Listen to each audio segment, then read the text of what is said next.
àti wà pẹ̀lú ìgbésí ọlọ́run alààyè Prophet MKO Tibetan. Bàbá ti dé láti ìlú òyìnbó tí wọ́n lọ àti ti rẹ́bìsì wa àti gbá wọn mú wọ́n ìṣẹ̀dé ní àfẹ́kọ́ sí mi pé bàbá dé tí láti jọ ìwọ́n tí ń fojú sọ́nà pé ipò ni bàbá wà, bàbá ti dé o, bàbá sì ti dé báyìí. A bẹ̀rẹ̀ pẹ̀lú àwọn ohun tí ó ti ṣẹlẹ̀ ẹgbẹ́ bàbá yìí sọ ní ìwé tí wọ́n release ní ọdún ìyẹn Revelation for 2024. Àwọn kan ti ń ṣẹlẹ̀ mẹ́ta sí ọ̀pọ̀ ìpínlẹ̀ ti ṣẹlẹ̀ táwa gan ti fi ojú rí. Bàbá ìjà mú báyìí ẹ sọ̀rọ̀ nípa Israel pé káwọn ọmọ Israel kí wọ́n gbàdúrà gidigidi nítorí pé àìkọlù máa ṣẹlẹ̀ sí wọn tẹ́ kó máa fi ọ̀pọ̀ ẹ̀mí ṣòfò ó dẹ̀ ti ń ṣẹlẹ̀. April gan lẹ́nu máa ṣẹlẹ̀ ó dẹ̀ ti ń ṣẹlẹ̀ báyìí. Bàbá ọ̀rọ̀ àgbáyé kámú láti di àgbáyé kí ni nǹkan tí àwọn èèyàn máa retí? In that book, Revelation 2024, the Lord revealed that in that page what? Page 241. 241. Bring it to me. This page 241. They said there is going to be massive drone before the middle of April. And it happened on the what? On the 13th. Then after that, I told them again, when I was in Chicago, when those people came, they were just arguing in the hotel room. When they came to see me, I told them. But before the end of May, the president of Iran will be dead. They said, is it by accident or by bomb? I said, no, it may be crash. Either to crash or either crash. But it's going to be crash. It will be crash. Because the money Joe Biden gave back to them made his head to be stolen. Then that was what made him to set the cat before the cow.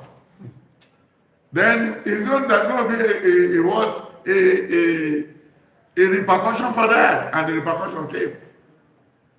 And when they now decide to go and attack the people of Israel, it cannot possible. They cause the trouble by themselves. Taking them to any country in the whole world cannot work because they started it at first. And then you say it's going to be world war. Everybody says it's going to be world war. The third world war, the fourth world war. How many children are you going to offer? Ọmọ mélòó ló máa múlẹ̀ fún world war àbí France kọ́? Mélòó ló bí ó dàbẹ̀ tó bímọ méjì? Ìkan ní wárápá, ìkan dẹ̀ ní asthma. Ẹ̀wọ̀n tó wọ́n fẹ́ recruit lọ tójú ogun. Àwọn yẹn ti lókun tí wọ́n kókun tó bẹ̀rẹ̀. You get the point? So we should try and let peace reign. And we'll be praying that the Lord should please. The Lord should please help the people of Israel to overlook the whole thing. And they should allow normal life to what? To start. Because Muslim, Christian, we are from the same father. We are from the same father. But I'm not too worried about it or too panicked about it because it said in the book of 2 Kings 3. Then when you look at 2 Kings 3 from verse 10, there's some miracle that happened there. But we'll go back again to in the book of 2 Samuel. 2 Samuel 11, 2 Samuel 12 and 13, and 2 Samuel 18.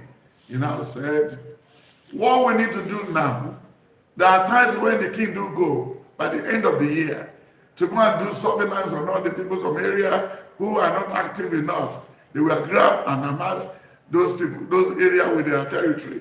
That was when David was at home. And when he was bathing at the pinnacle of his house, he saw the wife of Uriah. So the stupid thing that made David to grab the wife of Uriah, that made the president of Iran to involve in that stupid thing. And he never knew it's going to be like this. Because he was thinking maybe Egypt, Russia will come, Saudi Arabia will come, then the Arab nation will come. They didn't send you anything.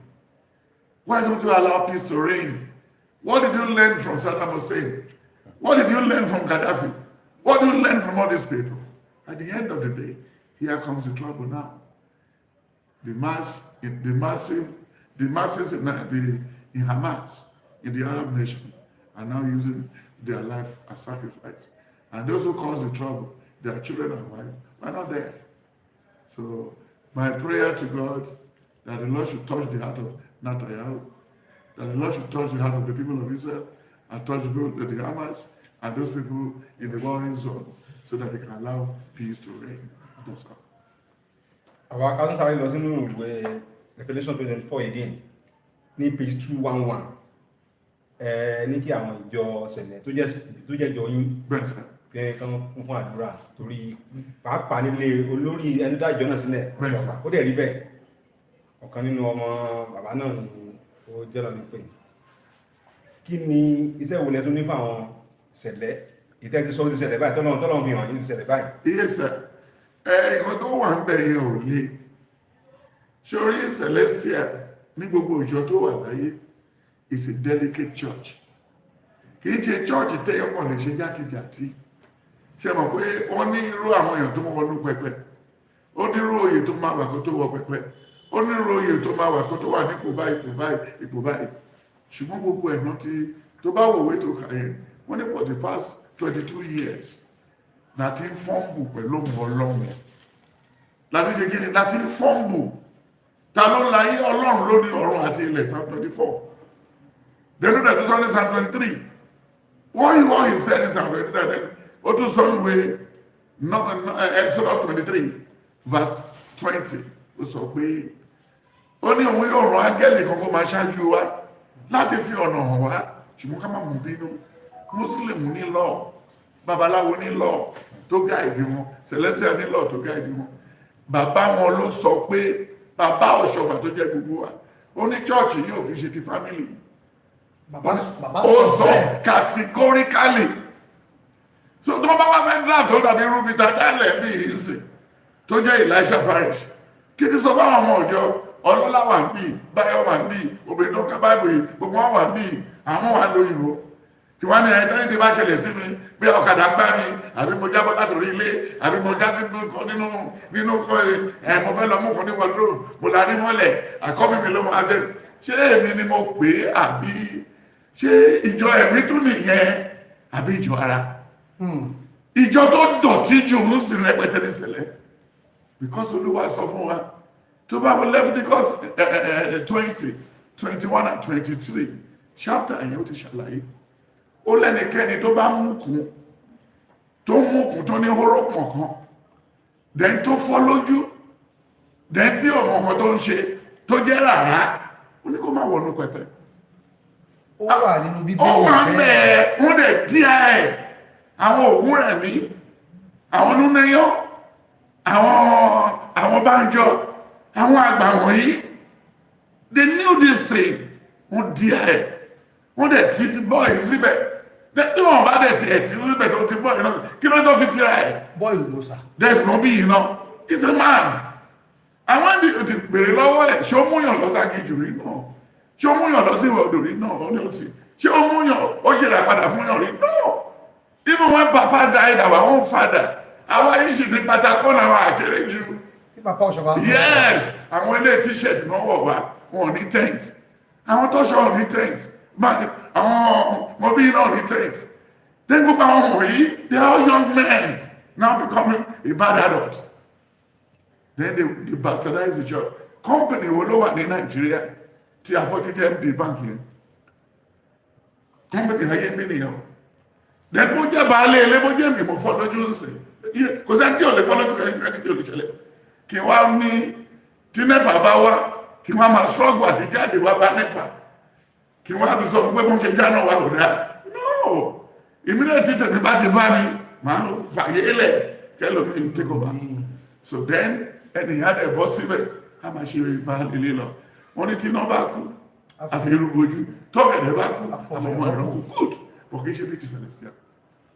Leviticus 21:21. Yes. Ẹnikẹ́ni tí ó bá ní àbùkù nínú irú ọmọ ẹnikẹ́ni tó bá ní àbùkù ní irú ọmọ Árónì àlùfáà kò gbọ́dọ̀ súnmọ́ tòsí. Kò gbọ́dọ̀ súnmọ́ tòsí. Láti rú ẹbọ Olúwa. Láti rú ẹbọ Olúwa. Tí a fi iná ṣe. Tí a fi iná ṣe. Ó ní àbùkù. Ó ní àbùkù. Kò gbọ́dọ̀ súnmọ́ tòsí. Kò gbọ́dọ̀ súnmọ́ tòsí. Láti rú ẹbọ àkàrà Ọlọ́run.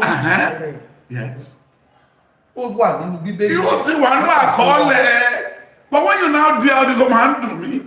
Wọ́n ní ẹ má jáde lálẹ́ ọ kọfí wà ẹ má jáde lálẹ́ ọ kọfí wà good ó dẹ̀ wá dín sí ó dàgbọ́ mẹ́rin wà alẹ́ ó ní sìgá tó mú títán ó dẹ̀ mú owó ló fẹ́ lọ ra sìgá àwọn ọdẹ tó dẹ̀ fẹ́ máa mọ̀ tí ẹ̀ sọ̀rọ̀ sọ́wọ́n ìbọn sí ẹlẹ́sẹ̀ méjèèjì ẹjọ́ sà ta ló ní casualty wọ́n fún ara ẹ ló ti wà casualty wọlé ó ti jáde wọ́n ti fi casualty lọ so that is it so ìbẹ̀lẹ̀ ìta ń ṣe inú ọba kan wọ́n London ń sìn ó ti dá gbogbo ẹ̀rù nígbà tí wọ́n tàbí oró fẹ́ni tó rí ẹwà kan lé owó káàkiri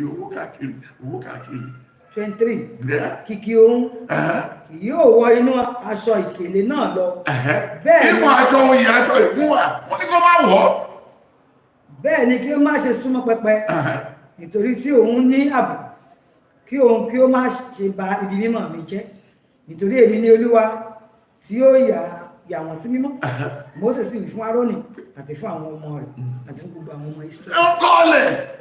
Then when you look at the book of 1 Timothy 1 from verse 4 to 10, 11 ó ní òfin dára tí a bá lè pa á mọ́ tí a bá lè dúró dè. Celestial òun ló fi mọ́ ọ̀hún ní anything. And the Bible ìwé Romans 3, Romans 4, and then Romans 13, and you look at the whole thing. Ó ní ìfẹ́ owó ní gbogbo ẹ̀sìn. Kí ló fẹ́ lẹ́sẹ̀ tí ojúmùdùn tó gbé sínú Rolls Royce tó ṣe bí òru. Dẹ́ni sì kí ló máa rún mí? Kí ni mo fẹ́ fi ti bá ṣe wàásù àsolùṣọ́ àgùntàn? Ṣó possible? Jẹ́ ká lómi ṣe náà. Irú sẹ̀lẹ́nsì is just division of labour. bóyá ẹ̀mí ló pè wọ́n sáà. Ẹ̀mí ò lè pe ìmọ̀ tó rọ̀ jẹ́ gbogbo ọmọ tẹ́mi Ọlọ́run sọ ẹ̀mí kẹ̀ ó lè jẹ́ mi èṣù torí ẹ̀mí méjì ló wà tí ó bá jẹ́ ti Ọlọ́run jẹ́ mi èṣù téèyàn bá jẹ́ pé Ọlọ́run jẹ́ pé èṣù méjì náà ni tílẹ̀ kò bá ṣí sínú ilé àṣí síta. àwọn àti sọ pé bóyá bẹ́ẹ̀ ni gbogbo wàhálà ti. Wàhálà ti tó ń sọ Olúwa ní fẹ́ ṣe ìdájọ́ fún wọn ó ló máa bẹ̀rẹ̀ nílé ó ní ìdájọ́ yóò bẹ̀rẹ̀ láti inú pẹpẹ ṣé àwọn òṣèfà tóbi ju pẹpẹ lọ ni. Then tó bá wo ilé tó wà ní K2 yẹn sìn ọjọ́ experience tó ní nínú olùṣọ́ àgùntàn kò débi kò yẹ kó gbé síbẹ̀ yẹn gbogbo wọn náà kan wọlé tó wà ní Chicago ní gbogbo wọn náà wọn ò jíjẹ́ Olúwa yìí rí wọn mọ́ they don't know the rudiment of the job they only believe this is the only paying job that we can just make to make money and live so dídá ni wọn bàbá ní church yìí ń kọ́ where would they be? Where would they be? Ṣé bí ojú ayọ̀ Babalọ́lá dá church lẹ̀? Then Mọ́sọ̀ Rímọ́ládé dá church lẹ̀? Then ọmọ Mọ́sọ̀ Rímọ́ládé mélòó ló dùn stẹ́rìn mọ́ àwọn kérúbù lọ́wọ́ kò sí náà. Ṣé bó rí bàbá tó ń sin lẹ́nu ọjọ́ mẹ́ta bàbá Adédoyin? nínú ní Kwara. Yes, just as if because ẹnu sọ ọ̀kan náà nǹkan ló dá church yẹn lẹ̀. But ẹ̀mí ló yàn àṣọ lórí ẹ̀mí náà ló tẹ̀lé lọ́jọ́ alẹ́ ẹ̀mí náà ló wà ní 26. You know how many trumpeters follow? 103 trumpets. náà fún ní No fi sí lọlé. But ìdí ìdàrúdàkọ̀ bá wà láàrin wọn, he cannot walk. Then he said in Psalm 131 and Psalm 130, only is a good thing for family to dwell in unity. Want to bring disunity. Many pastors everywhere. Of recent, ní diocese in Nigeria tàwa tí bàbá Jesse, tí bàbá Máforíkàn, tí gbogbo wọn. Ilé tí pastor tó wà bẹ́ẹ̀ tó lọ, Akínṣọ́jí, they were thinking of maybe Marcus Lama visit them. I'm not interested. But let's do what is right. Let's do what is right. Then when you look at the book of Ecclesiastes 12, the last verse 6, 7, 8, 9, only care not to be. Ní verse 8, vanity of what? Of vanity. Àwọn Abíọ́lá wà wọ́n lọ. Mo rántí gbà tí wọ́n máa fún Abíọ́lá ní certificate tó di chartered accountant. Then nígbà tí Ọláṣẹ́ní ló máa fún ọmọ ọ̀dọ̀ rẹ̀ tó máa fún Abíọ́lá ní certificate ló ní bóun ṣe rí ẹ o máa láìkò owó gan. Then gbà tó bá yá má dùn to our company tó bá pè é àṣà because àwọn ni pioneer accountant tó ṣe kíní náà. Then mi ò rò pé ju 7 years or 9 years to gba certificate Abíọ́lá ti lọ 11 years Abíọ́lá ti lọ GOITT. Nígbà táwọn ìmọ̀ tó wá report to the body of the chartered accountant bureau. Nígbà tó máa pe Abíọ́lá pẹ̀lú kí ni yóò kàn ṣe bẹ́ẹ̀ olódájẹ́ kí n padà bàbá ó ní kó go to court. Kó go to court torí olè wà nínú ẹ̀jẹ̀. Nínú DNA Abíọ́lá olè wà bẹ́ẹ̀. Ọmọ tí ò rọ́ lárí, ọmọ àtàpàtà dìde, ọmọ olè fọ́. Then at the end of the day, kí ló pè ní? wọ́n tún jí nǹkan tí ẹ̀ níbi tó ti àṣìkò rántí pé the other man tó kó AIT tọpẹ́sí náà tà sí àwọn yá àdẹ̀ wọn ló jí lówó ó lè ní gbogbo àwọn sáàkù yẹn bẹ́ẹ̀ wọ́n fẹ́ fi tipa jà yìí nígbẹ̀yìn. Oníwàásù 12. Yes. From 7 to 8. Land verse 6. Okay. Yeah. Tàbí kí okùn fàdákà kí ó tó tú, tàbí kí òpó wúrà kí ó tó fọ́, tàbí kí ìṣà kí ó tó fọ́ níbi ìsun, tàbí kí àgbà kẹ̀kẹ́ kí ó tó kán níbi kànga. Nígbà náà ni erùpẹ̀ yóò padà sí ilẹ̀ rẹ̀ bí ó ti wà rí. Ẹ̀mí yóò sì padà tọ̀ Ọlọ́run tí ó fi fún un. Asán nínú asán. Oníwàásù wípé gbogbo rẹ̀ asán ni. Ṣùgbọ́n tá a bá ṣe dáadáa máa bá nǹkan tó wà òkè dáadáa. Bọ̀dé ìsìnkú sí nǹkan tó fẹ́ bá ń lẹ̀ olórí ìṣẹ̀lẹ́dà wọ́n wọ̀ bọ̀ bíi tírélà. Olórí ìṣẹ̀lẹ́dà ẹ̀fẹ̀ mọ́bí táwà. Wọ́n sáré jáde tí wàhálà ṣẹlẹ̀ wọ́n máa fẹ́lẹ̀ sórí ṣe àmì ṣé ìjọ ẹ̀mí náà nìyí. Wọ́n dẹ̀ níjọ ìlú máa wáyé mọ́. Ìjọ ìlú máa fọ ayé mọ́. Ọ̀sẹ̀ ìgbà sí fẹ́ ṣe rè. Olúwa dẹ̀ ń sọ Ọlọ́run máa gbádùn ilé Ọ̀ṣọ́fà kọjá 2014 and 24, 25 and 26. Bí àṣọ́ra àwọn mẹ́jọ ló máa lọ ń bẹ̀, including the so-called himself pastor. Wọ́n ti kó gbogbo wọ́n ti kó ṣẹ́kẹ́ṣẹ́kẹ́ tí bàbá bó ṣe wá rí kí ni. Kò sí mọ́tà lè kò tẹ́ tó lè bẹ̀ Ọlọ́run tó tó pé nobody can change his mind. Ta ló ní ta ló mọ inú Ọlọ́run. Dájọ́ tó ẹni tó ń ṣe bá mọ̀ pé òun ṣe ni. That's tó bá wọ Ecclesiastes 33. Come and read it. Ó ní ta bá rí ẹnikẹ́ni tó wà nínú yín tó ṣẹ̀ tó tiẹ̀ pààyàn tó ṣe anything tó bá rí pé nǹkan tó ń ṣe ò dáa tó bá yí padà ó lóun á fún ní second chance. Ṣùgbọ́n gbàdá àwọn ẹlẹ́rọ pé owó ikú lè rè ṣe gbàdá bá kú náà ni àbájẹ́kú ni àsìkò tí wá ní ọkọ̀ ẹbí wa náà bá wọn dùn. But when you look at the book of 1 Samuel 10 and 10, 11, then when you look at 1 Samuel 12, only is Saul amongst the prophets. Why is he prophesying? Then when you look at the book of 1 Samuel 9, from verse 10, láti òkèèrè, only that is Saul, the son of Kish. Nígbà náà sọ wí fún ìránṣẹ́ rẹ̀ pé ìwọ wí rere, wá jẹ́ kí a lọ, bẹ́ẹ̀ ni ìwọ ò lọ sí ìlú náà níbi tí èmi Ọlọ́run náà gbé wà. Ènìyàn Ọlọ́run náà wà. Then at the end of the láti òkèèrè, only Saul ọmọ Kishi, only kẹ̀tẹ̀kẹ̀tẹ̀ tó sọnù àti rí. That is a prophet. That's a prophecy. There is not two ways to it. Otimo. Only the camel that got missing. And meat is suffering. Or the dark or the anything. But it's suffering. So what you are going here? One was it? Almost a lot of people's accident. Almost a lot of operation. Only as someone I go make a Friday. Almost Johnny Mo, Kishakini, cooking Toro. Iṣẹ́ òfin bọ́ lọ́wọ́ ọmọ ọjọ́ mímọ́. No! A fi lọ fún ìdására. But this is nígbà tí ọmọ ọjọ́ mímọ́ tó ti joyè tí ó ń ṣe tiẹ̀. Tí Mother Celestia ti wà ní age of 31. Mother Celestia for 28 tó ti ṣe oṣù. Ó dẹ̀ dín kọ́ lọ́jọ́ kó dàgbà gbàmí dẹ̀ náà wọ́n ti ń bọ́ ìyá yáàd. Àwọn míì kúrò lọ́dọ̀ mi bá ń sìn. Wọ́n ṣe wòlíì, wọ́n tún rántọ́ wòlíì. Pé wòlíì làwọn èèyàn ń bèrè lọ jẹ́ kárán fọ́kànnà. Wọ́n tẹ̀ wá rán ní kékeré wọ́n tún fi léèsì sí. What do you expect? Then nígbà tí ìdájọ́ bá dé níbo làwọn lè máa wà. Why is this church làwọn èèyàn dey fraud? Kò sẹ́ni bí wọ́n lè lọ decide àti di babaláwo ní tó máa yọ wọ́n lẹ́nu. Jésù yìí náà ní gbogbo àwọn èèyàn ṣe kiri tó ń lo jìbìtì. But kò kúrò mi tó wà because he said in the book of John 15, John 14, then when you look at the book of Matthew 10 from verse 30 down, wọ́n ní wọ́n sọ yẹ pé irun orí wa wọ́n ti ká ká máa wọ́rí ká máa kó ṣe máa rí bẹ́ẹ̀ lẹ́ṣẹ̀ kan ṣe lè lọ aláìjì.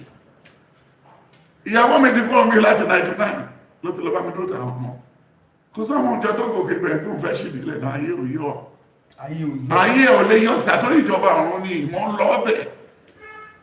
Then again kò sọ àwọn ọjọ́ tó lè lọ́n kó oúnjẹ wá mi ò gbé tẹ́bí ò pa mí ẹ̀ tó mọ mi ti jẹun ẹ̀dọ́ jọ̀gẹ̀dẹ̀ dúdú ti jẹun ẹ̀dọ́ jẹ kókò àti kókó bá ti jẹun àti ródò kí ni mo wá níbi tàbí yọjọ́ ọ̀ràn wọ́n ṣe kórè pápá wòlíì wọ́n jẹ wá fún mi. I'm not interested, but I want to make heaven. It's a tax that must be done. And when you look at the way ilẹ̀ òfin pẹ́ṣù fẹ́ tó ń ṣe bí ilẹ̀ òfin pẹ́ṣù náà fẹ́ tó ń ṣe rere náà. So that is it. Ah, ṣe wọ́n ṣe ṣẹlẹ̀ dáadáa o. Ẹni tó ní ti ẹni tó ti ní, Ọlọ́run ti mú ìdájáde. Ọlọ́run ti mú kí ni ìdájáde. Àwọn ló máa tọrọ fún darí jẹ ẹ̀ṣẹ̀. Lẹ́yìn wọ́n dẹ̀ rántí pé ìyà ẹ̀ṣẹ̀ tó lọ́wọ́ ajẹ́ kì í ṣe ìyà ọ̀ṣọ́fà. Ọ̀ṣọ́fà bí wọn náà kì í ṣe ọ̀ṣọ́fà. Your father can give back to you the physical, but inside you come on. I don't want to know. Then when you look at the book of Psalm 50, from verse 10, he said it. So, book of 1 Samuel 15 and 16. Only check book of Jesere. Only check book of Jesere. Oh, you tell me what by you. Kò sínú yín bá ṣe wọ́jọ́ yìí o. Ẹjọ́ ló fò àtọ̀lẹ́. Àtàdé pẹ̀lú jẹ́ àtẹ́tọ́ máa kówó jẹ. Only for this good reason. Kò sí ọba láàrin. Ó ní sọ́mọ̀ ẹ̀ ṣìkù. Ó ní kan wà tó tẹ̀ra mọ́ṣẹ́. Kí lorúkọ ẹ̀? Ó ní Dáfídì. Ó láàrin ìjòkó. Àní dùbúlẹ̀. Àdè ní sọ̀rọ̀ títí máa fi dé. Ṣé wọ́n fóònù ẹ̀? Yẹn lẹ̀ mímọ́. Yín níjọ́ ẹ̀mí o. Fún ẹ̀ ló fẹ́ sí ara ẹ̀ wá. Yes, sir. Wọ́n dẹ̀ fi ìwo ẹran. Wọ́n fi tàbí òróró sí lórí. And when you look at the book of 1 Samuel, 17 verse 23, only I know the very day David killed 10,000 and my father Saul killed 5,000. From that day I knew that David is going to be a king. That's it. And when he now become a king, Jonathan is dead because of the sin of his father. So that's why he quoted it in that book. Since 22 years, the Lord has been giving us room to make a change. Even in Ilaro court, in the court in Ilaro, and so they've given Mobi, the right, go home and write constitution and organize your people. This church, your father said, belongs to Jesus, not for the family. But he never listened till tomorrow. He never listened. And he cannot listen. All his brothers and sisters, they are pushing him.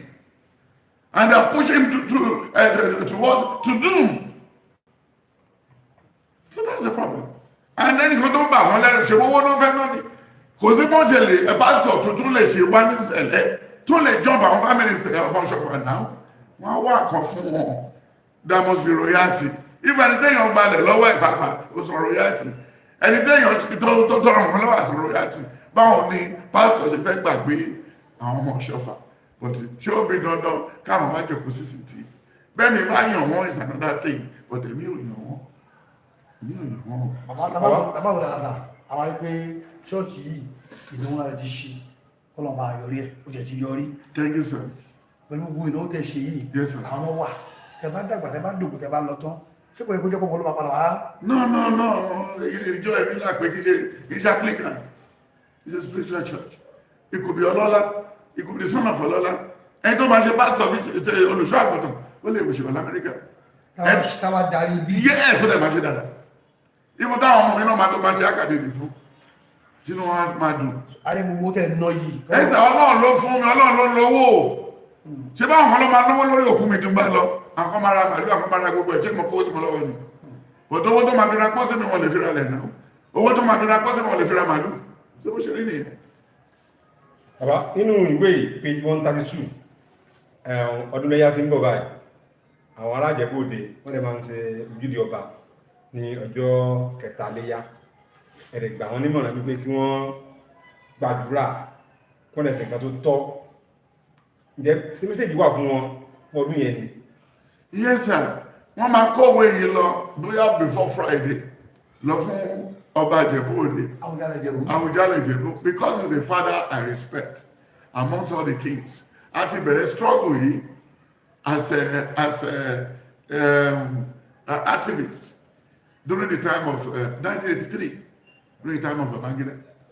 He's a very upright father. He's a very straightforward father. Àwùjalẹ̀. Yes, he may have his own shortcoming elsewhere, and I didn't have the right to judge him. Amongst the king, Timobas Baba, Timobas Olori, mo respected. Canally, mo respected. Ó mọ nǹkan tó fẹ́. Ó dẹ̀ mọ bí tó ikú lọ. Even lójú ẹ̀mí ẹ̀ mọ̀ ń gbàdúrà pé kí Ìjẹ̀bú state ṣojú ẹ̀. Ìjẹ̀bú state is on the way. They are going to create states. Another 10 states is coming to Yoruba land. Nílẹ̀ Yorùbá wa. Yes. We are going to level up with the northern lands. Ní táìmù. In time, Tinubu, we are going to get Ìjẹ̀bú states. And we're going to get another 10 states. Add to this, to the 5 we have, making 15. Because they're going to break Ondo State into 2. And they're going to break Oyo State into 5. Oyo State is big. Yes. It's too big. And he only ìdàbójútó ilẹ̀ yẹn kàn wá lọ bẹ́ẹ̀ ni. Àwọn Àtíkù wa góòdù ń bẹ̀. Àwọn Adélékè wa góòdù ń bẹ̀. Gbogbo wọn wá to the pocket. Ara góòdù wọn wà bẹ́ẹ̀ náà ni wọ́n fà tí ọ̀ ní fi misbehave. Tí mo dá kẹ́kẹ́ tó fi ń jàṣẹ gbogbo ẹ̀. Gbogbo kan tó kó dání yìí. Àwọn góòlù wọn náà ló kó àwọn Chinese wa. Tó ń fara pa wọn sínú kó wọn káàkiri. Gbogbo bí ìbàdàn náà ni gbogbo everything. They didn't know what they are doing. Nǹkan tó jẹ́ ti gbogbo èèyàn báwo làwọn èèyàn mẹ́jọ yìí fi ń gbà kí ni David ó fi jẹ́ ti pé káàkiri tó wọn àti bàbá ẹgbẹ́ mọ́ra tí wọn àbúrò bàbá ẹgbẹ́ mọ́ra lójoojúmọ́ tó ń jó lórí òfin olè kí la mú wá kí la fẹ́ mú lọ. Ṣé wọ́n ti kọ́ rán Adélékè lọ sí òyìnbó náà tẹ́lẹ̀ tó lọ́bẹ̀ tó lọ jó disco káàkiri ní Chicago tí ò ní school set tó ṣe fi age of 65 ṣe school tó lọ fi ṣe GC èyí ṣe ìfà tó wà òkèrè fọ́ kí ló nù bó tẹ̀ ṣe gọ́ọ̀mù ṣe rántí pé mo ní GC ṣáájú ẹ̀ mo ti ṣe wáìkì kọjá lára 1981 gbàtọ́ wọn rò pé kò ní ìdè ó tẹ̀ wá ní ìdè lágbàlagbà ó dàbí ọ̀rẹ́ tí òun ojú tó lọ́nà kọ́jú pé tó ń fẹ́ lọ sí ṣínà Peter ọmọ fẹ́ ṣe wedding àwọn ọ̀dẹ̀ kan wà láti parents and group are going for training of dancing kí láti ṣe pẹ̀lú yẹn so these are the things. ẹfẹ́ sẹ́yìn lọ sí ọ̀dọ̀ Àwùjalẹ̀ jẹ́ wọ́n máa kó lọ fún lọ́sẹ̀ kí wọ́n lè take precaution tí wọ́n kó bí 12 lọ fún. bó tilẹ̀ bá ṣe ń bọ̀ nǹkan ṣe pẹ̀lẹ́pẹ̀lẹ́. contract not be careful because ọdún kankan lọ́rùn ṣebí ó ní àmú kankan wà lè mú kankan lọ ó ní tó ló wà nílẹ̀ àti ẹkún rẹ̀ ayé àtàwọn tó tẹ̀ tó sínú rẹ̀. Then when you look at the book of Job 1, Job 2 ó nígbà tí àwọn ọmọ Job ń ṣe ọdún bí ọdún léyà náà ni wọ́n lógiri yapa wọ́n mú mẹ́sẹ̀jì lọ bá Job pé wọ́n má bínú Job àwọn darandaran àtàwọn ẹran àtẹ́rẹ́tì ògiri ti pa wọ́n. Déyàn bá fẹ́ dunnú fún gbàdí ẹ̀ náà ni ó dàbí ká parí ilé ìtàn sí kí bẹ̀rẹ̀ sí gbé rékọ́ọ̀dù sí kí sàn ní máa dání kí lára ń ṣe ó ní ìgbéraga ò lè débi kankan no so that is it they need to take precaution. ìlú ọ̀rẹ́yìn débi tó ti fẹ́ ṣe yẹn owó tó ń fi ṣojú di ọba wọn ṣe àwọn ọdẹ bó ṣe dáwó jọ wọ́n ṣe mechanized farming because they are wasteful set of human beings. Àwọn tí ò lọ́kọ àwọn tó lè gba síwájú ọba èyí ọba kìíní kan tìbítọ̀ gbogbo everything these are the things. Yorùbá ti ráyè láti bẹ̀rẹ̀ náà ká tó bá wọn sọ̀rọ̀ díẹ̀ láti wastage ti pọ̀ jù waste pipe ti pọ̀ jù. Yorùbá that's the problem. Gbogbo aṣọ tó wọ̀ láti àwọn oníwọ̀ lọ́dún yìí mọ́ tó wọ̀ lọ́dún kẹta ṣé ọ̀gá ni wọ́n ni ṣé chameleon ni wọ́n ni.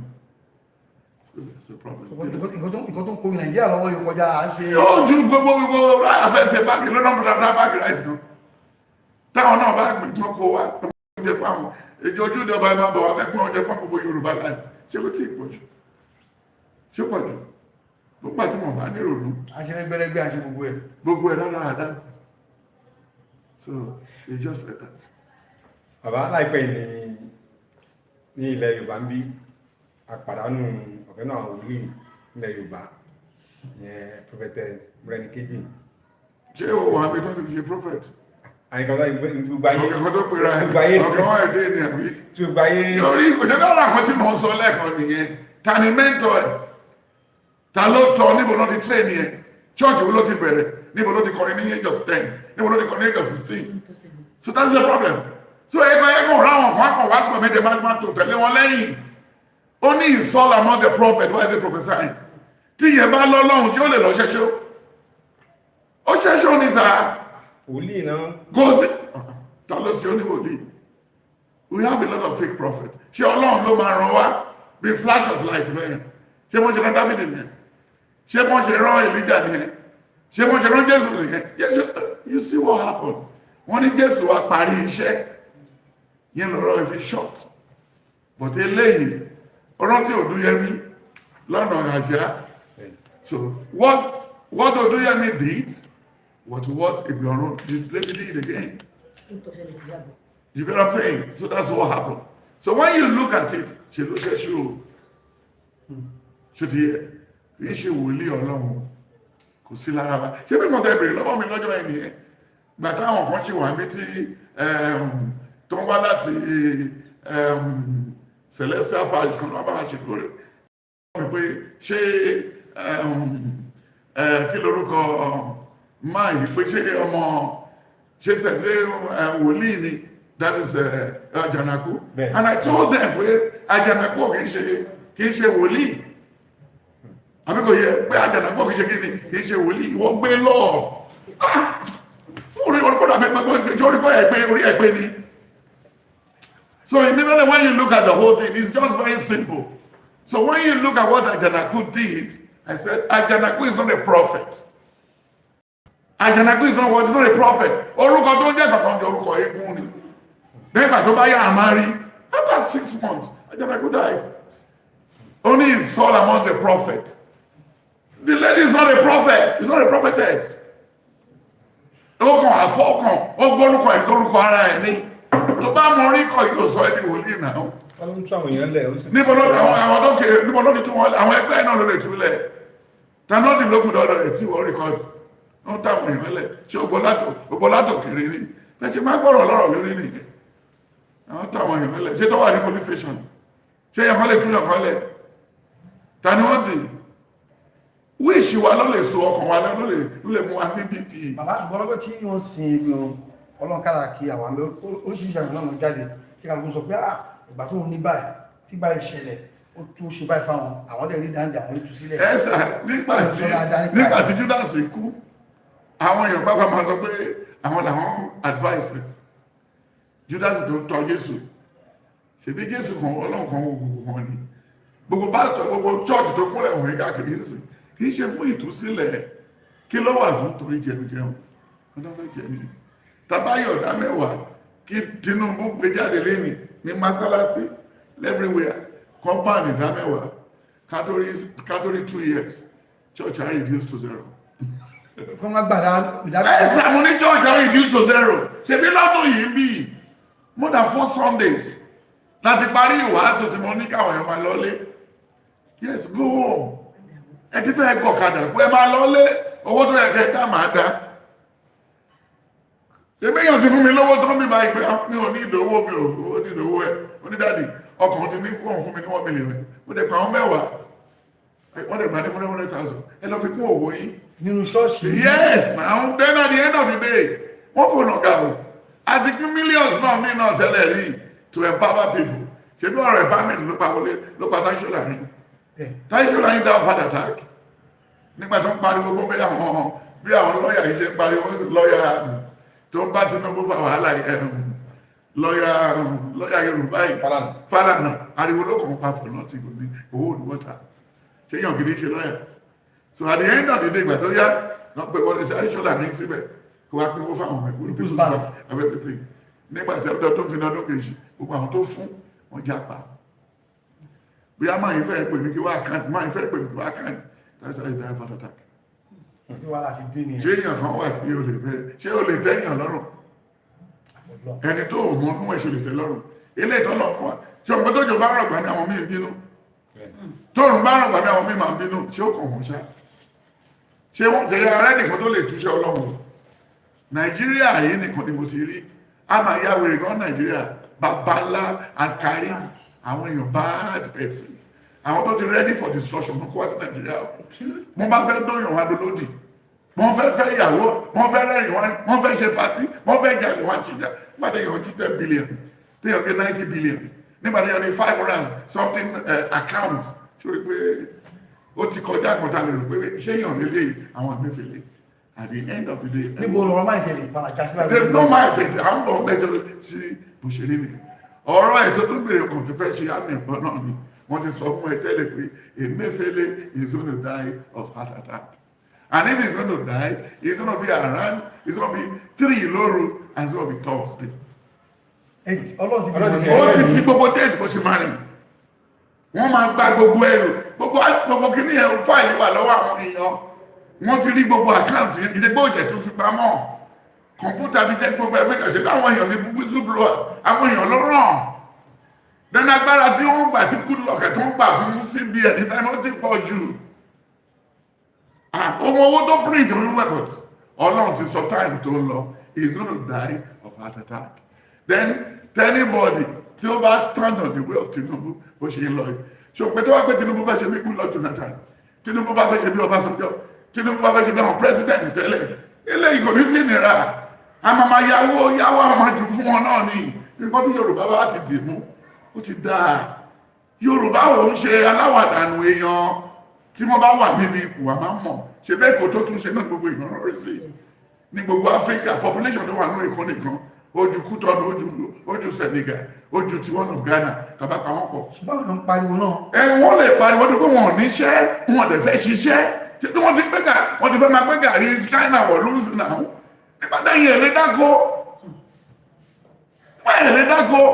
ẹlẹ́ báyọ̀ sùkúù àwọn lọ́mọbìnrin tí ó ti bàlágà àwọn lọ́mọbìnrin tí clearance wà lọ́mọ ẹ̀ àwọn lọ́mọbìnrin tí paraphrase ọmọ ẹ̀ àárín ọmọ ẹ̀ yàtọ̀ síra ẹ̀yìn náà àkúrò mi so automatically nígbà tí èèyàn bá kúrò as copper tó dẹ̀ fún yàn mẹ́ta lórí Matawalle go governor state kan sí ó lọ́mọ 30 ọmọ 40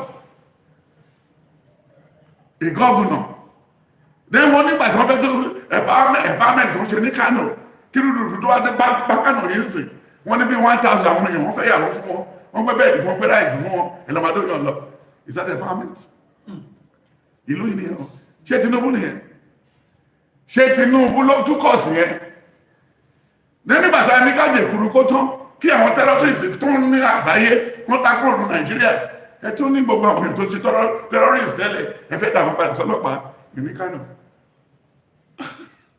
ṣe Kánò ẹ̀kọ́ta Nàìjíríà ni àbí what nígbà tí mo sọ fún ẹ pé mo sọ fún ẹ last year on record ẹni 2 years ago pé Sanusi ó máa bá Ìkánò ní next election lẹ́yìn tó bá bá Ìkánò tán àwọn èèyàn tí ẹ ló máa wọlé lẹ́yìn tó bá dẹ̀ wá wọlé tán after 12 months within 12 months tó bá wọlé wọ́n máa yọ àdóbárò bí wọ́n ṣe yọ jìgá wọ́n máa dá Sanusi padà. bọ̀ bàbá níbẹ̀ náà ìtakọ̀ǹkan ṣì ń wà àwọn kan ẹ̀sà wọ́n kò sí nǹkan tó lè ṣe House of Assembly àti governor ló ní state gbogbo ilé ìṣe president sọ ìkọ̀kan president ọ̀rọ̀ yóò tẹ̀ ẹ̀kọ́ president rárá ṣe bí Goodluck Jonathan wà láyé nígbà tí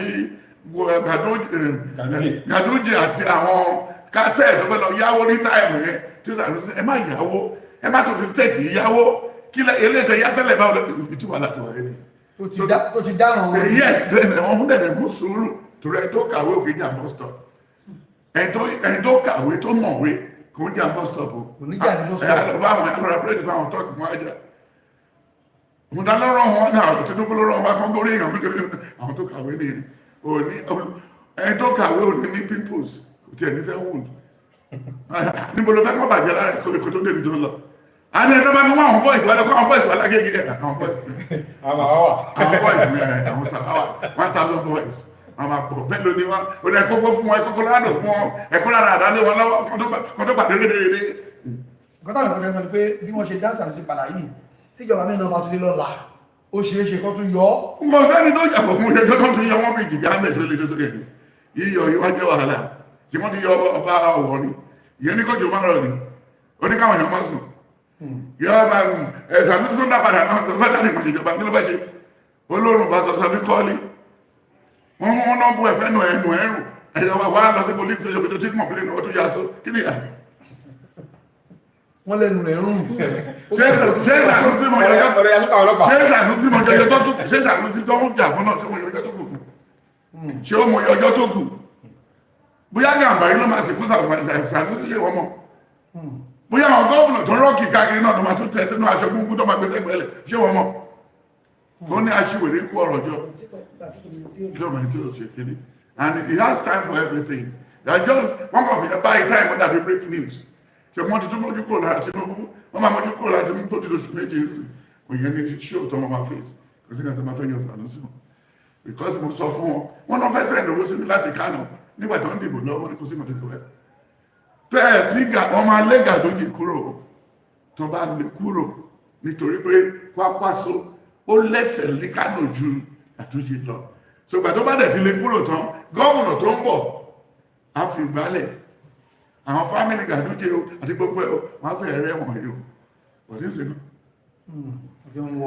àwọn èèyàn kì í ṣorí ẹ̀mí mímọ́ òfófó ni o a sọ a ṣe gbogbo ẹ̀bọ̀dọ̀ àrùkó jìnà tó ń bá dá àrùkó jìnà á dàbí irọ́.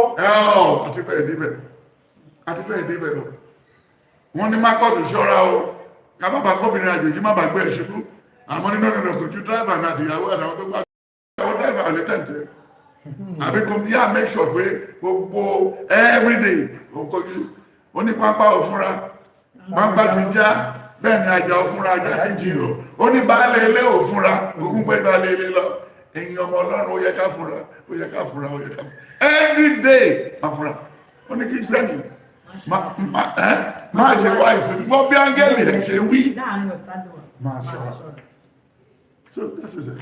Bàbá láìpẹ́ ìrìn àrí tí Peter Obi tó wá Àtíkù lọ Sàràkí náà àtàwọn kan náà wọ́n jọ ń àwọn ọjọ́ àgbé ó ṣe kí mega party wáyé against 2027 ó tẹ̀sí sọ wá ní pé bí ìjọba ṣe ń lọ yìí tí wá débẹ̀ adé àtúntayọmẹ̀ ṣé ilé ìjọba ṣe ṣe kò ní dá òdídà kan fún aṣáájú. Ìwọ́n tí wọ́n sọ yóò tó máa nígbà tí wọ́n ti dà wọ́n tó wọ́n lè jòkó bẹ́ẹ̀ wọ́n máa wọ́de kiri they are not marauders they are what I call them what night marauders. Àwọn alárìnká òru. Ẹgbẹ́ mi a lè kàn wọ́n ní jẹ̀ndọ̀ jẹ̀fúnjẹ̀dọ̀ nígbà tí wọ́n ti tún pè wọ́n sí ìkankan ara wọn ò balẹ̀ wọn rí jímọ̀ eléyìí tó wà lọ́wọ́ wọn ìyẹn náà fi ń ṣe gbogbo ẹ̀ òfin ẹyọ kan ẹni tó bá ti contest rí tó ti ṣe kiri rí ló máa gbọ́ ń sí àfẹ́ rí wọn ní àráǹdì. Òfin kan ti dè wọ́n Àtíkù ti jẹ́jẹ́jẹ́jẹ́ kò ṣe ó lulẹ̀ dẹ́jẹ́ kí lọ fẹ́ gbà ní Sàràkí gbogbo wọn tó jẹ́ ti bàbá ẹ̀ náà ti dàrú ní Kwara. Is he a successful person? So it's not done. Má worry about it. When we get to the bridge, we will cross. Tàbá dẹ̀ débi tàbá ti fẹ́ yàgbẹ́.